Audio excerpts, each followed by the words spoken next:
அப்போஸ்தலனாகிய பேதுரு எழுதின 2வது நிருபம் 2 பேதுரு 3ஆம் அதிகாரம் 18வது வசனத்தை நான் உங்களுக்காய் வாசிக்கிறேன். நம்முடைய கர்த்தரும் இரட்சகருமாகிய இயேசு கிறிஸ்துவின் கிருபையிலும் அவரை அறிகிற அறிவிலும் வளருங்கள். இன்றைக்கு முதலாம் நாளாக இருக்கிறபடினால், மாதத்தின் முதலாம் நாளாக இருக்கிறபடினால் ஒரு வாக்குத்தத்த செய்தியை உங்கள் மத்தியிலே சொல்ல வேண்டும் என்று நான் ஜெபித்து கொண்டிருக்கும் பொழுது ஆண்டவர் இந்த வசனத்தை அழுத்தம் கொடுத்தபடினால் இந்த வார்த்தையிலிருந்து சில காரியங்களை நான் உங்கள் மத்தியிலே பேச விரும்புகிறேன். கிறிஸ்தவத்தில் எல்லாவற்றிலும் ஒரு ஆசீர்வாதத்தை கர்த்தர் வைத்திருக்கிறார். இப்படி நம்ம கொஞ்சம் ப்ராக்டிக்கலாக பேசினா, சிலர் பார்த்தீங்கன்னு சொன்னால் ஜெபம் பண்ணுறதுல ரொம்ப ஆர்வமாக இருப்பாங்க. ஒரு 2 மணி நேரம் 3 மணி நேரம் கண்டினியூஸாக ஜெபம் பண்ணுவாங்க. நாம் தொடர்ச்சியாக ஜெபிக்கும் பொழுது தேவன் சில ஆசீர்வாதங்களை நமக்கு தருகிறார். ஆனால் சில நேரங்களில் ஜெபம் பண்ணும் பொழுது அந்த நேரம் நல்லா இருக்குது, ஆனால் அதுக்கப்புறம் பார்த்திங்கன்னா இருதயத்தில் ஏதோ ஒரு விதமான ஒரு வெற்றிடத்தை ஃபீல் பண்ண முடியுது. சிலருக்கு ஆராதனை பண்ணும் பொழுது ரொம்ப ஆசீர்வாதமாக இருக்குது, நல்ல ஆராதனை பண்ணிகிட்டே இருந்தால் ஒரு சந்தோஷமும் மகிழ்ச்சியும் இருக்கிறது போல் இருக்குது. சில நேரங்களில் ஆராதனை பண்ண முடியாத சூழ்நிலை வந்துருச்சு அப்படின்னாச்சுன்னா டக்குன்னு அவங்களுடைய இருதயத்தில் ஒரு வெற்றிடத்தை அவங்க ஃபீல் பண்ணுறாங்க. சிலருக்கு உபவாசம் பண்ணும் பொழுது வேதம் சொல்லுகிறபடி உபவாசம் பண்ணும் பொழுது சில ஆசீர்வாதங்களை கர்த்தர் நமக்கு தருகிறார். இப்படி சிலருக்கு பார்த்திங்கன்னா ஊழியம் செய்யும் பொழுது அதில் அவங்களுக்கு ஒரு தேவன் சில ஆசீர்வாதங்களை வைத்திருக்கிறார். நிறைய ஓடி ஓடி ஊழியம் பண்ணுவாங்க, ஒரு நாள் கூட ரெஸ்ட் எடுக்க மாட்டாங்க, நல்ல ஊழியம் பண்ணுவாங்க, அவங்களுடைய இருதயம் அதில் நிலைத்திருக்கும். அதற்கும் தேவன் ஆசீர்வாதங்களை வைத்திருக்கிறார். அது தவறுன்னு சொல்லலை, எல்லாமே இப்படி ஒவ்வொன்றுக்காய் கர்த்தர் வைத்திருக்கிறார். ஆனால் நம்ம ஓரளவு மொத்தமாக பார்க்கும் பொழுது பார்த்தா சில நேரங்களில் தேவனுடைய பிள்ளைகளுடைய இருதயத்தில் ஏதோ ஒரு வெற்றிடம் ஆட்கொள்ளுகிறதை நம்ம பார்க்க முடியுது. ஜெபிச்சா சந்தோஷம், ஜெபிக்காமல் இருந்துட்டோன்னா ஒரு மாதிரி ஆயிடுது. உபவாசம் பண்ணும்பொழுது ஒரு சந்தோஷம், அது இல்லைன்னா ஒரு மாதிரி ஆயிடுது. ஊழியம் செய்யும் பொழுது ஒரு சந்தோஷம், அது இல்லைன்னா வேறு மாதிரி ஆயிடுது. இப்படி ஒவ்வொன்றுக்கும் ஒவ்வொரு ஆசீர்வாதங்களை தேவன் வைத்திருந்தாலும் ஒட்டுமொத்தமான ஒரு சந்தோஷத்தை, ஒரு முழுமையான பரிபூர்ணமான ஒரு சந்தோஷத்தை தேவன் எங்கு வைக்கிறார் அப்படின்னு பார்த்தீங்கன்னு சொன்னால் அவரை அறிகிற அறிவில் வைக்கிறார். நாம் அவரை அறிகிற அந்த அறிவில் வளர வேண்டும் என்று ஆண்டவர் விரும்புகிறார். நாம் வளர்ச்சி என்பது நாளுக்கு நாள் நடக்கக்கூடியது. சரீர பிரகாரமாகவும் ஆவிக்குரிய ரீதியிலும் அவரை அறிகிற நாலேஜிலையும் நாம் வளரணும்னு வேதம் சொல்லுகிறது.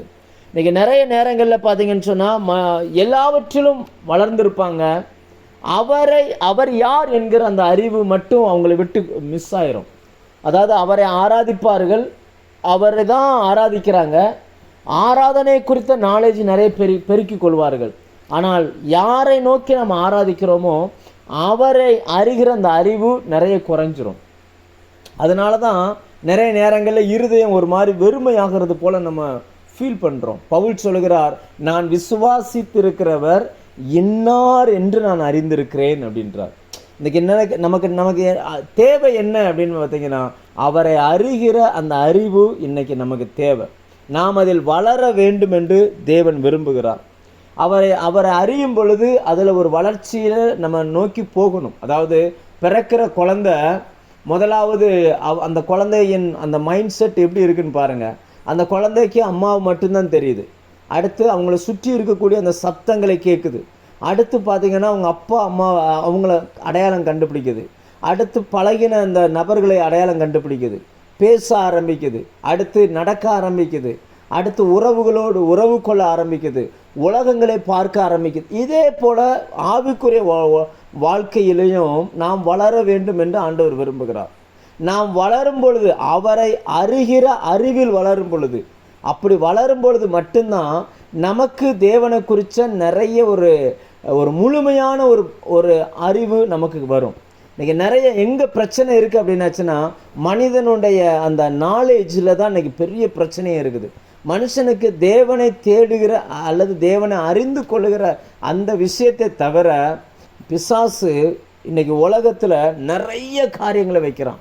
நிறைய காரியங்களை நாம் அறிந்து கொள்ளலாம். இன்றைக்கி உலகம் ஃபாஸ்ட்டாக போய்கிட்டு இருக்குது. விஞ்ஞானம் ஒரு பக்கம் வளருது, வியாதி ஒரு பக்கம் வளருது, போராட்டம் ஒரு பக்கம் வளருது, சமாதான குறைவு ஒரு பக்கம் வளருது. எப்படி மற்றவர்களை ஏமாற்றுவது என்று உறவுகளுக்குள்ளே ஏமாற்றி கொள்ளுகிற அந்த சுபாவங்கள் ஒரு பக்கம் வளர்ந்துக்கிட்டே போகுது.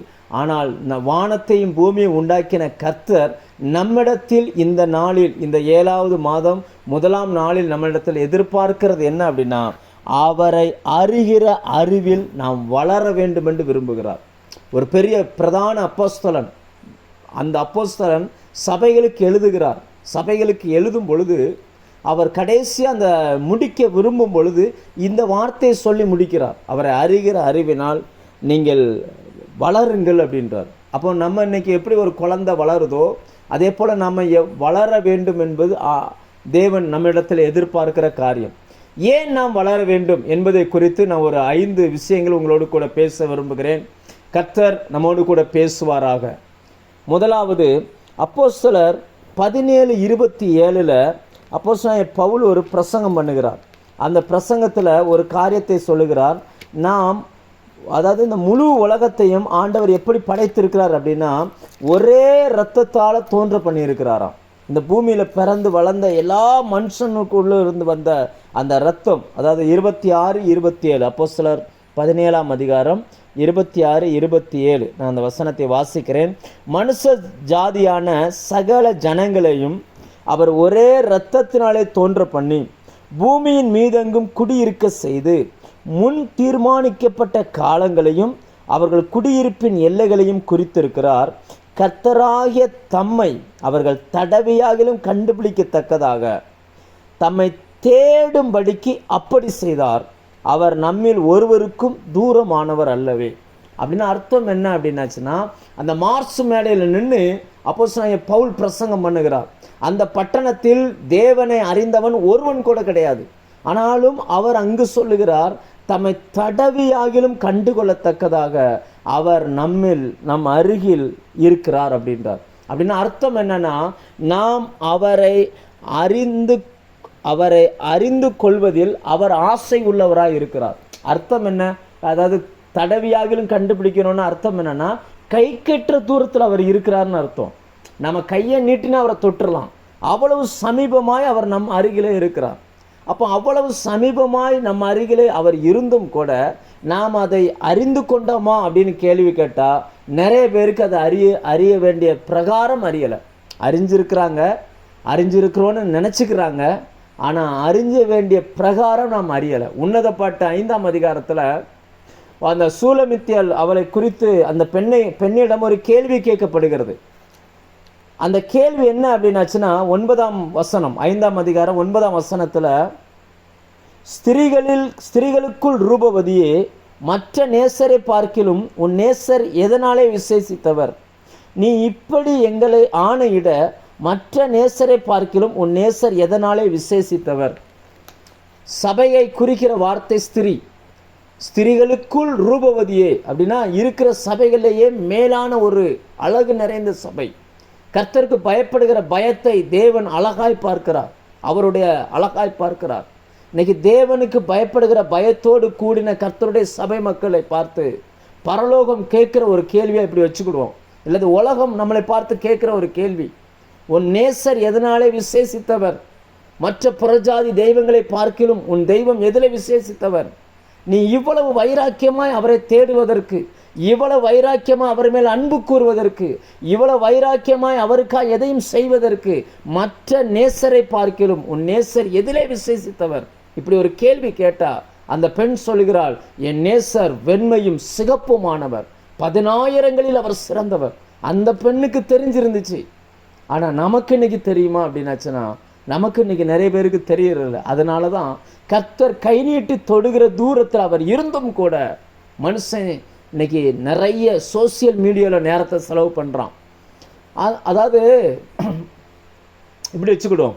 இப்போ நிறைய டூரிஸ்ட் பிளேஸ்க்கு நீங்கள் போகிறீங்கன்னு வச்சுக்கோங்களேன். நீங்கள் போய் பாருங்கள், நான் சொல்கிறது உண்மையாக இல்லையான்றது உங்களுக்கு தெரியும். ஒரு நல்ல ஒரு டூரிஸ்ட் பிளேஸ் போகிறீங்கன்னா நம்முடைய கண்கள் அதாவது ஆச்சரியத்தில் நிரம்பி அதை அதிசயமாய் பார்க்கக்கூடிய இடங்கள் நிறைய இருக்குது. நிறைய மலை ஏரியா, நிறைய ஆறுகள், அருவிகள், நிறைய வனவிலங்குகள் இப்படி இருக்கிற நாங்கள் ஒரு கிராமத்தில் தான் இருக்கோமே தவிர இந்த மாதிரி பெரிய இடங்களுக்கெல்லாம் நாங்கள் போனது கிடையாது. சில நேரங்களில் நம்ம கொடைக்கானலுக்கோ அல்லது ஊட்டிக்கோ அல்லது எங்கேயாவது நம்ம போகிறோன்னு வச்சுக்கோங்களேன், அங்கே போன உடனே நிறைய பேருக்கு அந்த இயற்கையை ரசிக்கணுன்ற எண்ணமே வராது. உடனே என்ன பண்ணுவான்னா டக்குன்னு ஃபோட்டோ எடுக்கணும். ஃபோட்டோ எடுத்து அதை உடனே சோசியல் மீடியாவில் போட்டுடணும். இன்றைக்கி அதெல்லாம் மாறி போச்சு பார்த்தீங்களா? மனுஷன் குளிக்கிறத போடுறான், பல்லு விளக்கிறத போடுறான், புது ட்ரெஸ் எடுத்தால் போடுறான். எப்படி ஆகிலும் தன்னை மற்றவர்களுக்கு காட்ட வேண்டும், மற்றவர்களிடத்திலிருந்து நல்ல தன்னை குறித்த நல்ல எண்ணங்களை அவர் மத்தியில் உருவாக்க வேண்டும். இன்னும் சொல்லப்போனால் எல்லாரும் தன்னை பற்றி பேசணும், தன்னை பற்றி நினைக்கணும், தன்னை பார்த்துட்டே இருக்கணும். இது மனிதனுடைய எண்ணமாக இருக்குது. இந்த எண்ணம் எப்படி மனிதனுக்குள்ளே வந்துச்சு அப்படின்னா, இந்த எண்ணம் தேவனுடைய எண்ணம். அவர் ஏன் இந்த பூமியை படைத்து வானத்தையும் பூமியும் உண்டாக்கின சர்வ வல்லமையுள்ள வார்த்தையை நம்ம கையில் கொடுத்தார் அப்படின்னா, நீ படித்து தெரிஞ்சுக்கோ, நான் யாருன்னு நீ தெரிஞ்சுக்கோ, நான் எப்படிப்பட்டவன்னு நீ தெரிஞ்சுக்கோ. ஆண்டவர் நம்மளை பரலோகத்துக்கு கொண்டுட்டு போகிறதுடைய நோக்கம் என்னென்னா, அங்கே போய் சாப்பிட்டுட்டு தூங்குறதுக்கோ அல்லது அங்கே போய் ஆராதிக்கணும். ஆனால் அதுக்கு மட்டும் கிடையாது. ஏனென்றால் அங்கேயே பாவம்னா என்னன்னு தெரியாத பரிசுத்த தூதர்கள் அவரை ஆராதித்து கொண்டிருக்கிறார்கள். அவர் நம்மை உருவாக்கினதின் மெயின் நோக்கமே என்ன அப்படின்னா, தான் யார் என்பதை நம்மிடத்தில் அவர் வெளிப்படுத்த விரும்புகிறார். நிறைய பேர் அப்படியே எடுக்கிறாங்க, ஃபோட்டோ எடுப்பாங்க, அதை எடுப்பாங்க, இதை எடுப்பாங்க, அப்படியே அப்லோட் பண்ணிகிட்டே இருப்பாங்க. நிறைய பேருக்கு பார்த்தீங்கன்னு சொல்லியாச்சுன்னா இன்றைக்கி எதையும் கற்றுக்கொள்கிற ஆர்வம் ரொம்ப ரொம்ப குறைஞ்சி போச்சு. நீங்கள் யோசிச்சு பாருங்கள், அவரை நாம் அறிந்து கொள்ள வேண்டும் என்று அவர் ஆசைப்படுகிறார். நம் கை கெற்ற தூரத்தில் அவர் இருக்கிறார். தடவியாகிலும் கண்டு கொள்ளத்தக்கதாக நமக்கு சமீபத்திலே அவர் வந்திருக்கிறவர். அவரை தேடும்படிக்கு அப்படி செய்தார் அப்படின்னு இருக்குது. அவரை தொடும்படிக்கு. ஆனால் இன்றைக்கி மனுஷனை பாருங்கள், எந்த இடத்துல அவரை வச்சுருக்கிறாங்க. நீங்கள் ஒரு இடத்துக்கு போகிறீங்க, நீங்கள் போகிற இடத்துல அவங்க உங்களை மதிக்கவே இல்லைன்னு வச்சுக்கோங்களேன். உங்களை யாருமே பார்க்கல, அந்த வீட்டில் உங்களை ரிசீவ் பண்ணவே இல்லை. எல்லார்ட்டையும் பேசுகிறாங்க, உங்கள்கிட்ட மட்டும் பேச மாட்டாங்க. எல்லார்ட்டையும் ஓடி போய் என்னென்னவோ பண்ணுறாங்க. உங்கள்கிட்ட மட்டும் நீங்கள் இருக்கிறதே அவங்க மறந்துட்டாங்க. இன்னும் சொல்லப்போனால் உங்களை அவங்க ஒரு பொருட்டாக எடுக்கலை. என்னெல்லாம் தோணும் நமக்கு, நீங்கள் யோசிச்சு பாருங்கள், நமக்கு என்னெல்லாம் தோணும் சில நேரங்களில். அதாவது நம்ம என்ன யோசிப்போம், நான் மெனக்கிட்டு அவங்க வீட்டுக்கு போயிருக்கிறேன், ஆனால் என்னை ஒரு மனுஷியாகவே அவங்க மதிக்கலையே, என்னை அவங்க பொறுப்படுத்திக்கிடவே இல்லை, நம்ம யோசிப்போம் இல்லையா? இதே யோசனை நம்மை உண்டாக்கின தேவனுக்கும் இருக்குது. அவர் ஆவியாக இருக்கிறபடியினால் மாம்சிக கண்களினால் நாம் அவரை காண முடியவில்லை. ஆனால் ஒரு உண்மை என்னவென்றால், இரவும் பகலும் ஒவ்வொரு செகண்டும் நம் அருகில் இருக்கிறார். நாம் கை நீட்டினா தொடுகிற இடத்தில் அவர் இருக்கிறார். அவ்வளவு சமீபமாக ஏன் இருக்கிறார்னா, நாம் அவரை தேட வேண்டும் என்று அவர் ஆசைப்படுகிறார். அது அவருடைய விருப்பமாக இருக்குது. என் பிள்ளை என்கிட்ட பேசணும், என்னையை பற்றி தெரிஞ்சுக்கிடணும், என்னையை பற்றி பேசணும், என்னோடு உறவாடணும், அவன் பேசினா எழுதினா என்ன செஞ்சாலும் என்னை பற்றி இருக்கணும் அப்படின்னு நினைக்கிறான். ஆனால் இன்றைக்கி நாம் எதை பற்றி அதிகமாக தெரிஞ்சு வச்சுருக்கிறோம்?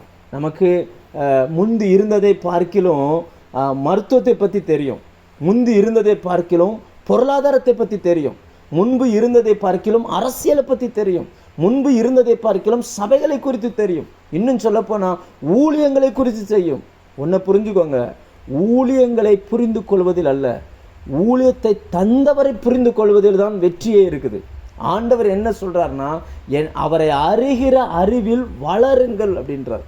நம்ம பக்கத்தில் இருக்கிறதுக்கான நோக்கம் என்னென்னா, என்னை நீ கண்டுபிடிக்கணும், என் கூட நீ உறவு கொள்ளணும், என்னோடு நீ பேசணும், என் கூட நேரம் செலவழிக்கணும். இப்படி வச்சுக்கிடுவோமே, இப்போ நீங்கள் ஒரு வீட்டில் இருக்கிறீங்க, உங்கள் பிள்ளை இருக்குது, ஒரு சின்ன விஷயங்களை கூட ஃபோனை போட்டு ஃப்ரெண்ட்ஸுக்கிட்டே பேசிக்கிட்டு இருக்குது. என்ன பாரு, இன்னைக்கு எனக்கு இந்த குழம்பு பிடிக்கலை, இந்த குழம்பு தான் பிடிக்குது அப்படின்னு சின்ன விஷயங்களை கூட நண்பர்களை கூப்பிட்டு பேசும் பொழுது நமக்கு என்ன தோணும்?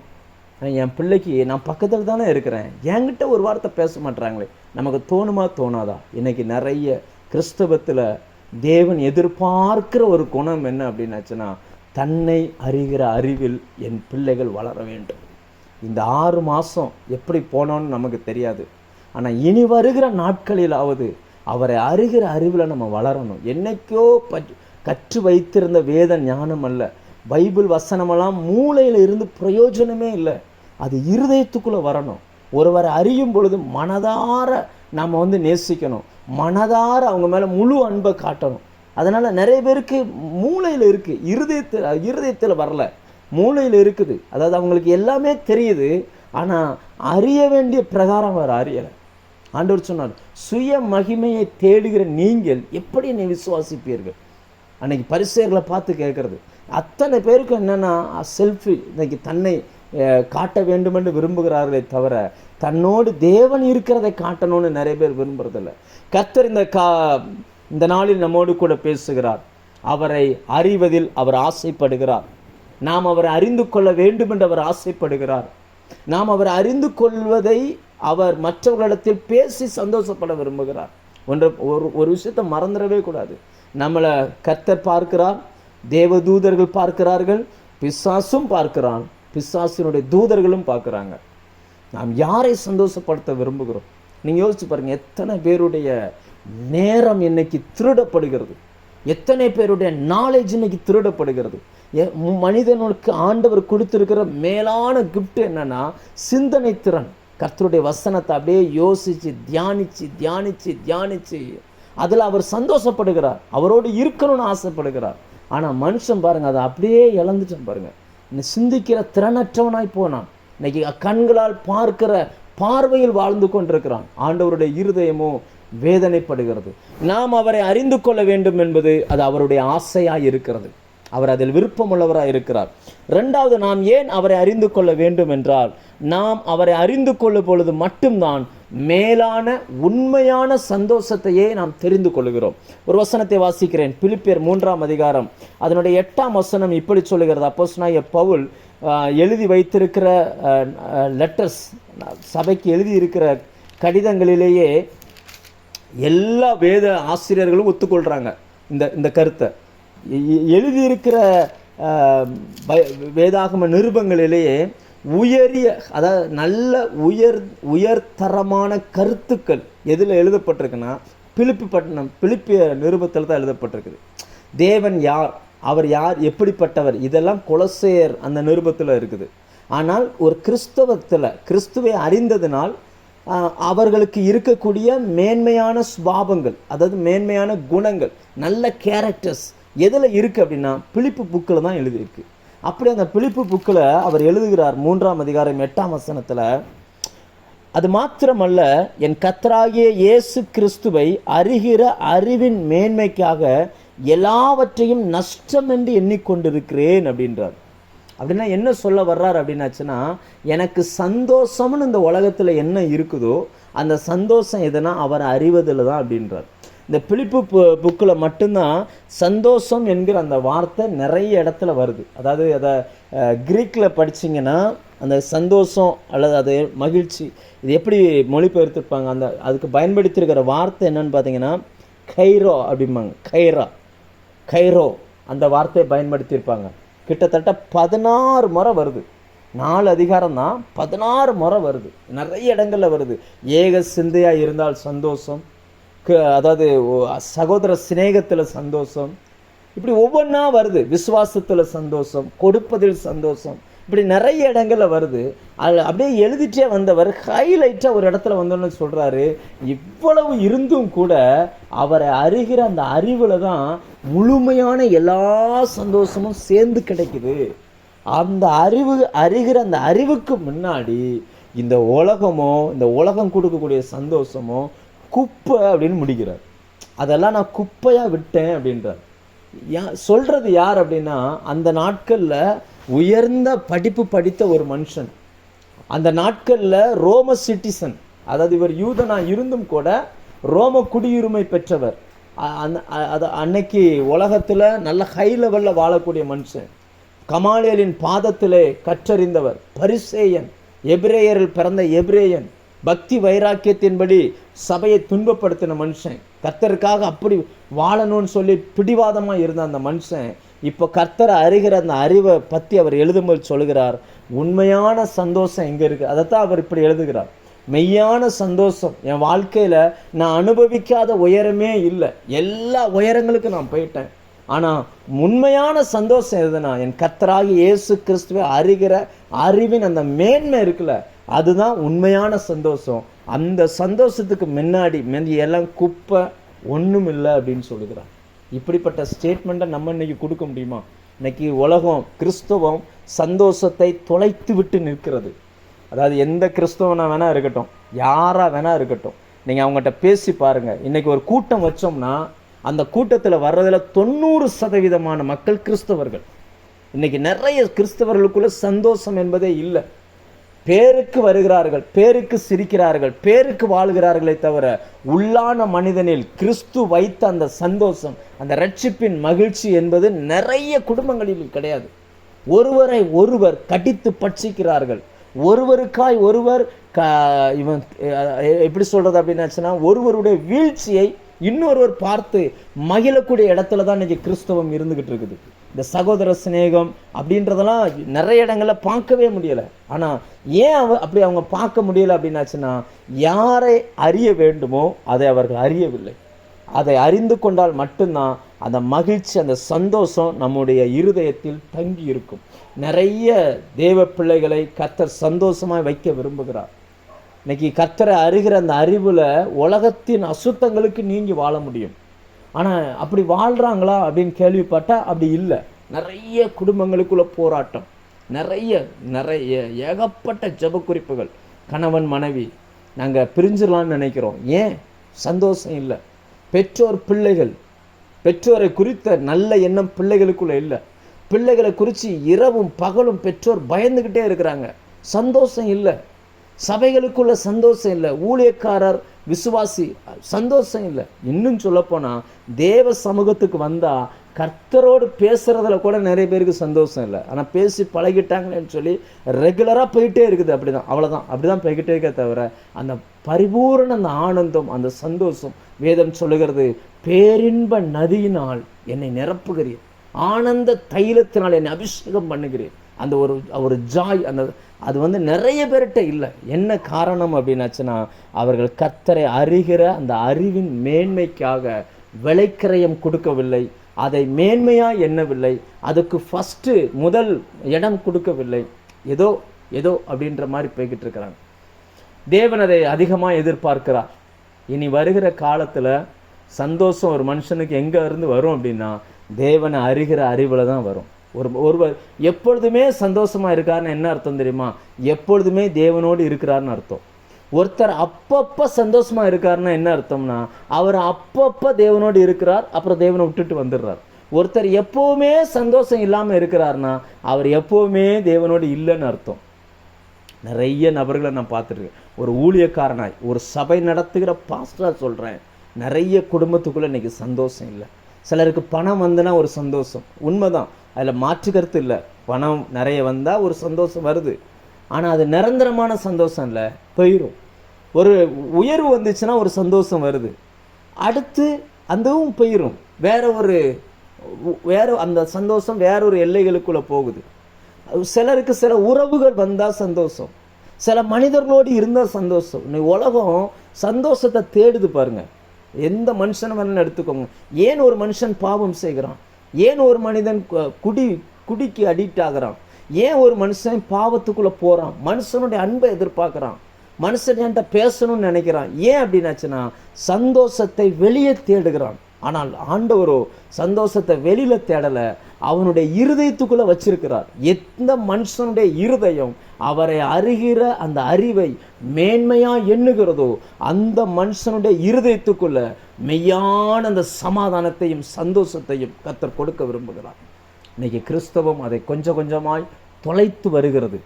எவ்வளவு துன்பத்திலையும் எவ்வளவு கஷ்டத்திலையும் சந்தோஷமாய் வாழ்ந்த ஒரு தலைமுறைகள் உண்டு. நம்ம அதெல்லாம் இன்னைக்கு நிறைய கேள்விப்பட்டிருக்கிறோம். இன்னைக்கு பார்க்க முடியல பாருங்க. எவ்வளவு கஷ்டம் வந்தாலும் அது கஷ்டமாகவே அவங்க நினைக்க மாட்டாங்க. ஒரு பழைய பாட்டு கூட உண்டு, என்னை கைவிடாதிரும் நாதா, என்ன நிந்தை வந்தாலும் உமக்காக யாவும் சகிப்பேன் அப்படின்னு சொல்லி. இன்னைக்கு அப்படி சொல்ல முடியுமா? எந்த சூழ்நிலையும் உங்களை மட்டும் என்னை கைவிட்டுறாங்க ஆண்டவரே, எவ்வளோ பிரச்சனை வந்தாலும் எல்லாத்தையும் சமாளித்து சிரித்த முகமாக சிலுவை எடுத்துகிட்டு வருவேன்னு சொல்லுகிற கிறிஸ்தவர்கள் இன்னைக்கு எத்தனை பேர் இங்கே இருக்கிறார்கள்? ஆண்டவர் சொல்லுகிறார், அவரை அறிகிற அறிவில் வளருங்கள். அது அவரை அறிகிற அறிவில் வளர்வது ஃபஸ்ட்டு. அவர் அதுக்கு சந்தோஷம், அது அவருடைய ஆசை. ரெண்டாவது, அதுக்குள்ளே தான் மெய்யான சந்தோஷம் அடங்கி இருக்கிறது. மூன்றாவதாக, ஏன் நாம் அவரை அறிய வேண்டும்? எபேசியர் 3ஆம் அதிகாரம் 18-19 ஒரு காரியத்தை அப்போஸ்தலனாகிய பவுல் எழுதுகிறார். அது பவுல் பண்ணுகிற ஒரு ஜெபம். அந்த ஜெபத்தில் ஒரு விஷயத்தை சொல்லி அந்த சபைக்காக அவர் ஜெபிக்கிறார். நான் அந்த வசனத்தை வாசிக்கிறேன். எபேசியர் 3:18-19. சகல பரிசுத்தவான்களோடு கூட கிறிஸ்துவினுடைய அன்பின் அகலமும் நீளமும் ஆழமும் உயரமும் இன்னதென்று உணர்ந்து அறிவு கெட்டாத அந்த அன்பை அறிந்து கொள்ள வல்லவர்களாகவும் தேவனுடைய சகல பரிபூரணத்தாலும் நிறையப்படவும் அவர் தமது மகிமையினுடைய ஐஸ்வர்யத்தின்படியே உங்களுக்கு அனுக்கிரகம் பண்ண வேண்டும் என்று வேண்டிக் கொள்ளுகிறேன் அப்படின்றார். அதாவது என்ன முக்கியமான வார்த்தை, நான் உங்களோடு சொல்ல வந்த முக்கியமான வார்த்தை என்னன்னா, தேவனுடைய சகல பரிபூர்ணத்தினாலும் நாம் நிரப்பப்பட முடியும். நாம் அவரை அறிந்து கொண்டோமே ஆனால், அதில் வளரோமே ஆனால், தேவன் தன்னுடைய சகல பரிபூர்ணத்தினாலும் நம்மை நிரப்புவார். அப்படின்னா சகல பரிபூர்ண கிருபை. இன்னைக்கு நிறைய பேருக்குள்ள பரிபூர்ண கிருபை வேணும், பரிபூர்ண பலன், பரிபூர்ண விசுவாசம். பரிபூர்ணம் என்பது ஒரு முழுமையானது. இன்னைக்கு ஒரு முழுமையான ஒரு வாழ்க்கையை இந்த பூமியில் நாம் வாழ வேண்டும் என்று கர்த்தர் விரும்புகிறார். நான் முதல்ல சொன்னேன் இல்லையா, சிலருக்கு பார்த்தீங்கன்னு சொன்னால் ஊழியத்தில் ஒரு இன்ட்ரெஸ்ட் இருக்கும். ஊழியம் ரொம்ப பிஸியாக இருப்பாங்க. அதில் டக்குன்னு ரொம்ப பிஸியாக இருப்பாங்க. ஆனால் ஒரு 2 நாள் ஊழியம் செய்யலைன்னு வச்சுக்கோங்களேன், அவங்க இருதயம் அப்படியே ஒரு மாதிரி ஆயிரும். அப்படியே அந்த ரட்சிப்பே இழந்தது போல் ஆயிரும். சிலருக்கெல்லாம் பார்த்தீங்கன்னு சொன்னால் ஆராதனை பிஸியாக இருப்பாங்க. ஆராதனைக்கு போக முடியாத சூழ்நிலை வந்துருச்சு அப்படின்னா அப்படியே பலன் இழந்த, கண் இழந்த அந்த சிம்சோனை போல் மாறிடுவாங்க. சிலருக்கு உபவாசம், அப்படியே பாஸ்டர் உபவாசத்திலே இருக்கணும் பாஸ்டர், முழங்காலே நிற்கணும், எல்லாம் ஓகே. ஆனால் தேவன் என்ன சொல்கிறார் அப்படின்னா, சகல பரிபூர்ணத்தினாலும் நாம் நிரப்பப்படணும்னா அவரை அறிகிற அறிவு நமக்குள்ளே வரணும், அதில் நம்ம வளரணும். அந்த பரிபூரணம் அப்படின்ற அந்த வார்த்தை இயேசு இதை இன்னும் தெளிவாக சொல்வார். மத்தேயு 5ஆம் அதிகாரம் 48ஆம் வசனம் எடுத்தீங்கன்னா அதில் இன்னும் தெளிவாக சொல்லுவார், உங்கள் பிதா பூரண சர்க்குணராக இருக்கிறது போல நீங்களும் பூரண சர்க்குணராக இருங்கள் அப்படிம்பார். அதுக்கு முன்னாடியெல்லாம் படிச்சிங்கன்னா இந்த சத்துருக்களை சிநேகிங்கள், உங்களை துன்பப்படுத்துகிறவர்களுக்காக ஜெபம் பண்ணுங்க, இதெல்லாம் வரும். இதெல்லாம் வந்துட்டு தான் கடைசியில் சொல்லுவார். அப்படின்னா பரிபூரணத்தினால் நிரப்பப்படுகிறதுனா என்ன அர்த்தம் அப்படின்னாச்சுன்னா, தேவனுடைய அந்த சுபாவத்தில் நம்ம வளர்றது, நமக்குள்ள அந்த தேவனுடைய தெய்வத்துவம் வளருகிறது, தேவனை அறிகிற அந்த அறிவு வளர். அதனால தான் வசனம் சொல்லுகிறது, அறிவு கெட்டாத அந்த அன்பை அறிந்து கொள்ளுங்க அப்படின்றார். இது மனித மூளையினால புரிந்து கொள்ளவே முடியாது. இன்னைக்கு நம்ம பைபிள் படிக்கிறோம், எங்கே பிரச்சனைனா பைபிள் படிக்கிறோம், ஆபிரகாமை தெரியுமான்னு கேளுங்க, எனக்கு தெரியும், 7 பாயிண்ட் எழுதி வச்சுருக்கேம்பாங்க. ஈசாக்கு தெரியுமா? ஈசாக்கு 10 பாயிண்ட். யோசேப்பு இவங்களுக்கெல்லாம் மேலே, அவருக்கு 25 பாயிண்ட் தெரியும் எனக்கு. இப்படி அதாவது சரியான வார்த்தை என்னன்னா, நாம் ஆபிரகாம், ஈசாக்கு, யாக்கோபு என்பவர்களை அறிவது எதற்காகவென்றால், அவர்களுடைய வாழ்க்கையில் தேவன் என்ன செய்தார், அவர்களுடைய வாழ்க்கையில் தேவன் எப்படி இடைப்பட்டார், அப்படி தேவன் இடைப்பட்டதனால்தான் அவங்களுடைய சுபாவம் இப்படி மாறிச்சு என்பதை நாம் அறிந்து கொள்ள வேண்டுமே தவிர அவர்களுடைய வாழ்க்கை படிப்பதில் நமக்கு என்ன பிரயோஜனம்? அதாவது நான் சொல்கிறத நீங்கள் வேறு விதமாய் சிந்திக்க மாட்டீர்கள் என்று நான் நம்புகிறேன். இன்னொரு மனிதனை போல் வாழ்வதற்கு தேவன் நம்மை படைக்கவில்லை. தேவனுடைய அந்த சுபாவம் அந்த மனிதன் மூலமாய் வெளிப்பட்டிருக்கிறது என்றால், அந்த சுபாவத்தை வெளிப்படுத்தின தேவன் அவரோடு எப்படி இடைப்பட்டார் என்பதை அறிந்து கொள்வதற்குத்தான் நாம் அவரை அறிந்து கொள்ள வேண்டும். அதற்குத்தான் நம்ம வேதத்தை படிக்கணும். நம்ம நிறைய நேரங்களில் பார்த்தீங்கன்னு சொன்னால் ஒரு சயின்ஸ் டீச்சர் போல், மேக்ஸ் டீச்சர் போல், சில ஃபார்முலாக்கள் அறிகிறது போல், சில தியரிகளை படிக்கிறது போல் இன்றைக்கி வேதத்தை படிக்கிறதுனால தான் நமக்கு ஒன்றும் சரியாகவே புரிய மாட்டேங்குது. நிறைய நேரங்களில் பாருங்கள், அந்த தேவனுடைய அந்த சுபாவம் இல்லை, டக்குன்னு கோவப்படுறாங்கல்ல. வயசு பார்த்தீங்கன்னா 60-70ன்றாங்க. கிறிஸ்துவோடு எத்தனை வருஷம் நடந்திருக்கிறீங்கன்னு சொன்னால் 30 வருஷம் 40 வருஷன்றாங்க. சின்ன சின்ன விஷயங்களை டக்குன்னு கோவப்பட்டுருந்தாங்க, டக்குன்னு எரிச்சல் வந்துடுது. எங்கே அந்த பரிபூர்ண சுபாவம் வந்திருக்குது? எதில் நாம் வளர்ந்துருக்கிறோம்? எதில் நம்ம முழுமையை நோக்கி பூரணராகும்படி கடந்து போவோமாக. எபிரேயர் 6ஆம் அதிகாரம் அப்படி சொல்லுகிறது. பூரணராகும்படி நாம் வளரணும், முழுமை பெறணும் அப்படின்னாச்சுன்னா அவர் அறிகிற அந்த அறிவில் நம்ம இருக்கணும்.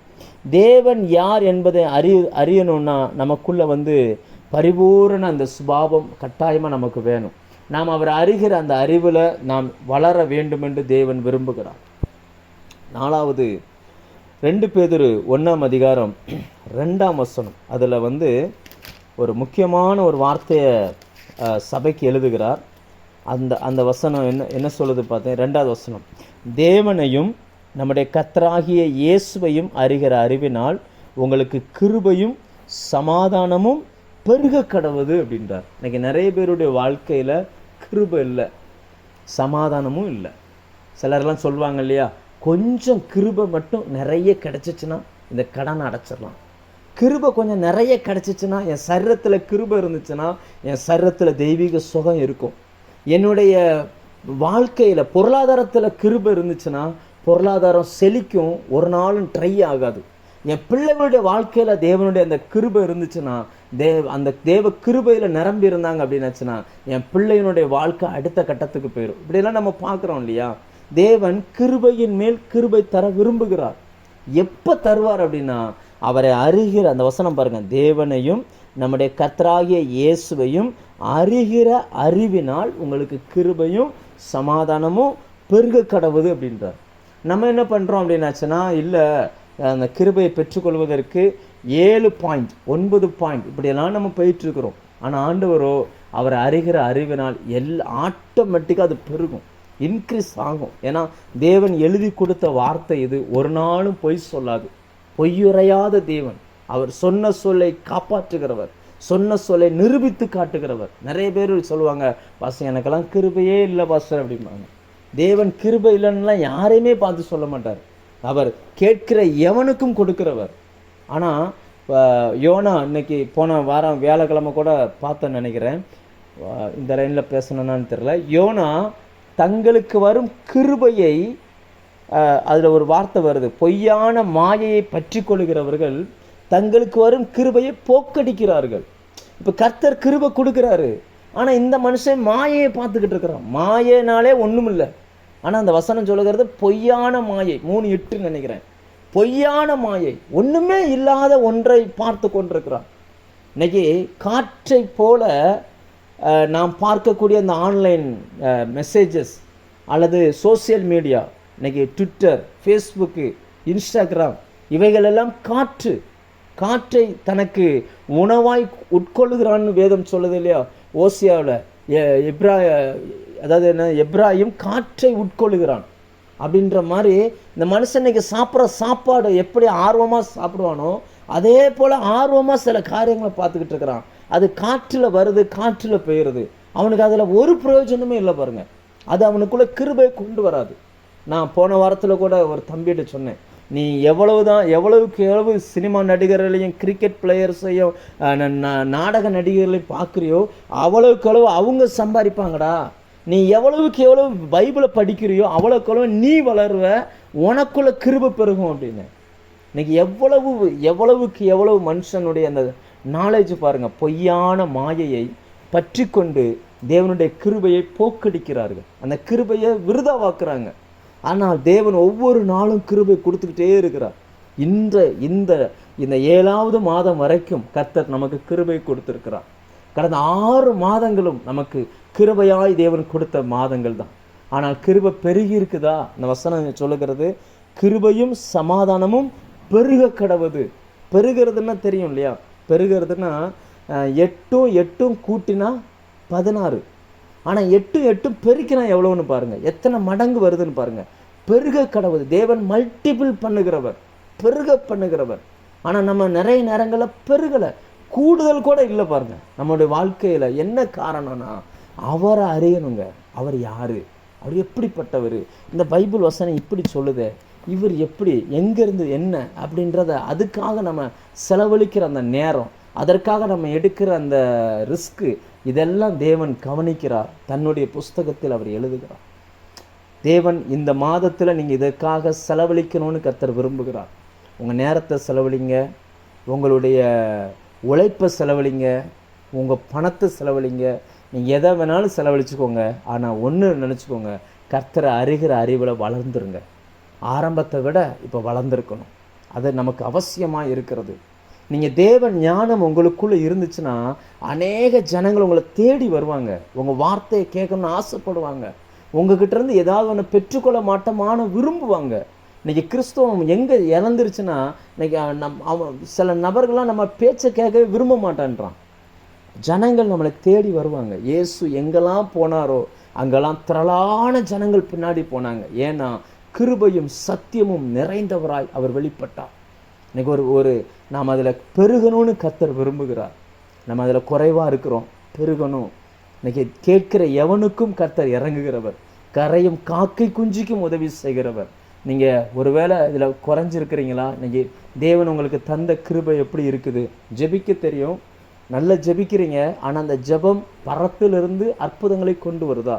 எலியாவே ஆனாலும் 7 முறை முகங்குப்புற விழுந்து ஜெபித்த பிறகுதான் கடல்ல இருந்து உள்ளங்கை மேகம் எழும்பிச்சு.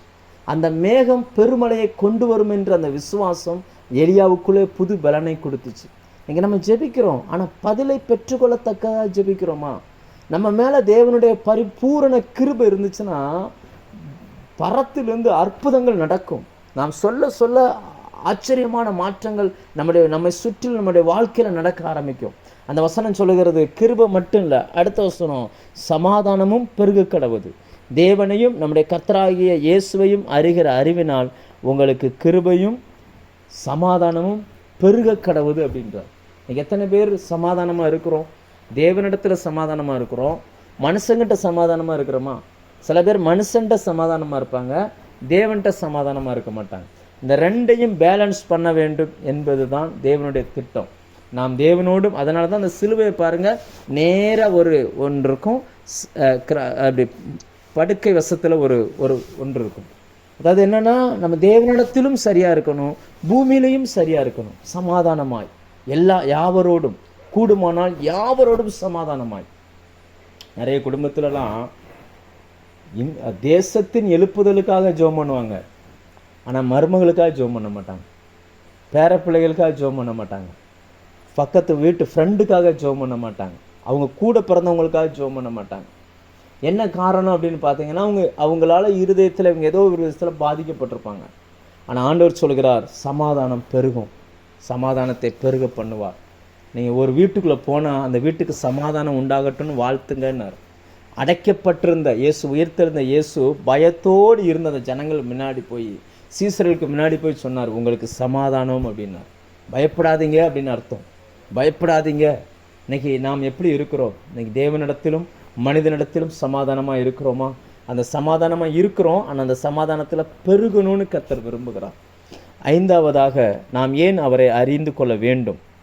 2 பேதுரு 1ஆம் அதிகாரம் அடுத்த வசனம் 3ஆம் வசனம் சொல்லுகிறது, தம்முடைய மகிமையினாலும் காருண்யத்தினாலும் நம்மை அழைத்தவரை அறிகிற அறிவினாலே ஜீவனுக்கும் தேவபக்திக்கும் வேண்டிய யாவற்றையும் அவருடைய திவ்ய வல்லமையானது நமக்கு தந்தருளதும் அன்றி அப்படின்றது. அப்படின்னா அர்த்தம் என்னன்னா, நம்மை அழைத்திருக்கிறாரே, இந்த உலகத்திலிருந்து நம்ம அழைத்திருக்கிறாரே, அவர் யார் என்பதை நாம் அறிந்து கொண்டோமானால் தேவ பக்திக்கு வேண்டியதும் நமக்கு கிடைக்கும். இந்த ஜீவனம் நம்ம பூமியில் வாழ்கிறோம் இல்லையா, இந்த பூமிக்குரிய வாழ்க்கைக்கானதும் நமக்கு அந்த அறிந்திருக்கிற அந்த அவரை அறிகிற அறிவினால் நம்முடைய வாழ்க்கையில் கிடைக்கும். இதை நீங்கள் கூடுமானால் பொது மொழிபெயர்ப்பில் படித்து பாருங்கள், நான் சொல்கிற அந்த வார்த்தை அப்படியே பதிவு பண்ணியிருப்பாங்க. அதாவது ஒன்று தேவ பக்தி, ஆவிக்குரிய வாழ்க்கை, ஆவிக்குரிய வாழ்க்கைக்கு என்னென்ன கிருபை வேணும், எப்படி ஜெபிக்கணும், எல்லாமே அவர் அறிகிற அறிவுக்குள்ளே இருக்குது. 2வது பூமிக்குரிய வாழ்க்கை, பூமிக்குரிய வாழ்க்கையில் நமக்கு என்னெல்லாம் தேவை, சரீர சுகம் தேவை, நல்ல நாலேஜ் தேவை, நல்ல மனிதர்களோடு பேசுவதற்கு நல்ல வார்த்தைகள் தேவை, எல்லாமே அவரை அறிகிற அறிவினால் நமக்கு கிடைக்கும். ஆனால் இன்னைக்கு மனுஷன் இதுக்கெல்லாம் படிக்கிறான், பணம் கொடுத்து படிக்கிறான். எப்படி ஆட்டிடியூட் வளர்த்து கொள்வது, எப்படி மனிதனுடைய சைக்காலஜி படிக்கிறது, எப்படி, இதெல்லாம் நிறைய காசு கொடுத்து படிக்கிறாங்க. ஆனால் நீங்கள் வேதத்தை படித்து பாருங்கள், தேவன் எல்லாவற்றையும் நமக்கு இலவசமாய் தருவார். இன்னைக்கு அப்போஸ்தலனாகிய பவுல், அதில் பழைய ஏற்பாடில் போனீங்கன்னா தாவீது, இவங்கெல்லாம் வச்சிருக்க அந்த சைக்காலஜி, இவங்கெல்லாம் அதை ஹேண்டில் பண்ணதை பார்க்கும் பொழுது இன்றைக்கி நம்ம படிக்கிற படிப்பெல்லாம் ஒன்றுமே கிடையாது. அவர்களுக்கெல்லாம் கர்த்தரே கற்றுக் கொடுத்தார். தாவீது சொல்வார், என் கைகளை போருக்கும் என் விரல்களை யுத்தத்துக்கும் படிப்பிக்கிற தேவனாகிய கர்த்தர். யாருமே இல்லாத காட்டுக்குள்ளே தேவன் சொல்லி கொடுத்துருக்கிறார். இன்றைக்கி இத்தனை பாஸ்டர், இவ்வளவு பைபிள், இவ்வளவு விஷயம் இருந்தும் நம்முடைய குடும்பத்தில் இருக்கிற ஒரு போராட்டத்தை நம்மளால் சரிப்படுத்த முடியல. நமக்கு விரோதமாக எழும்புகிற சத்துருடைய கிரியையை நம்மளால் ஜெயிக்க முடியலை. அவர் சொல்லுகிறார், என் பலனாகிய கர்த்தாவே அப்படின்றார். உம்மாலே நான் ஒரு சேனைக்குள் பாய்வேன், ஒரு மதிலை தாண்டுவேன்றார். அப்போஸ்தலனாகிய பவுல் சொல்லுகிறார், என்னை பலப்படுத்துகிற கிறிஸ்துவினாலே எல்லாவற்றையும் செய்ய எனக்கு பலன் உண்டு அப்படின்றார். நாங்கள் எங்களை தரித்திரண்டு எண்ணினாலும் அநேகர் ஐஸ்வர்யவான்களாய் மாற்றுகிறோன்றார். எங்கிருந்து இந்த சைக்காலஜி மேட்டர்லாம் வந்துச்சு அப்படின்னா, அவரை அறிகிற அறிவு, அது நமக்கு தேவ பக்திக்கானதும் எல்லாவற்றையும் கொண்டு வரும். இந்த பூமிக்குரிய வாழ்க்கைக்கு தேவையானதும் நமக்குள்ளே கொண்டு வரும். நிறைய நேரங்களில் சொல்லுவாங்க, எனக்கு விசுவாசமே இல்லை பாஸ்டர், நான் எவ்வளவோ பிரசங்கம் கேட்குறேன், எவ்வளவோ ஜெபம் பண்ணுறேன், எவ்வளவோ பைபிள் படிக்கிறேன், ஆனால் எனக்கு விசுவாசம் மட்டும் வரவே மாட்டேங்குதுன்னு சொல்லி. Simple matter. வேதம் என்ன சொல்லுகிறது? சத்தியத்தை அறிங்க, நல்ல கேளுங்க. விசுவாசம் கேள்வினால் வரும், கேள்வி தேவனுடைய வார்த்தையினால் வரும். நல்ல வசனத்தை போட்டு விடுங்க. வீடுகளில் எது இருக்கோ இல்லையோ, உங்கள் சபையில் நீங்கள் போகிறீங்க இல்லையா, அந்த சபையினுடைய பாஸ்டருடைய பிரசங்கத்தை உங்கள் வீட்டில் போட்டு விடுங்க. உங்கள் பிள்ளைங்க கேட்காம கூட போகிறாங்க. பார்க்குறதுக்கு அது ஒரு மாதிரி கேட்காத மாதிரி இருக்கும். இன்னும் சொல்லப்போனால் நம்ம தான் கேட்டுட்டோமே சர்ச்சில், திரும்ப எதுக்கு கேட்கணுன்றது போல கூட இருக்கும். 1க்கு 2 தடவை 3 தடவை உங்கள் வீடுகளில் போட்டு விட்டு பாருங்கள். அந்த வார்த்தைகள், அந்த வசனத்திற்கு அவங்க சொல்லுகிற விளக்கங்கள், அது ஆவியானவருக்கு தெரியும் எந்த நேரத்தில் எந்த வார்த்தை தேவைன்னு சொல்லி கரெக்டாக அந்த வார்த்தையை எடுத்து கரெக்டாக மேட்ச் பண்ணுவார். நீங்கள் அப்படி செஞ்சு பாருங்கள், அந்த பிள்ளைகளுடைய சிந்தனையும் செயலும் எண்ணமும் வார்த்தையினால் நிரம்பி இருக்கும். தேவனுடைய வார்த்தைக்கு மட்டும்தான் ஒரு மனுஷனுடைய இருதயத்தை திருப்புகிற வல்லமை இருக்குது. மனிதனுடைய சிந்தனையை சரிப்படுத்தக்கூடிய வல்லமை இருக்குது.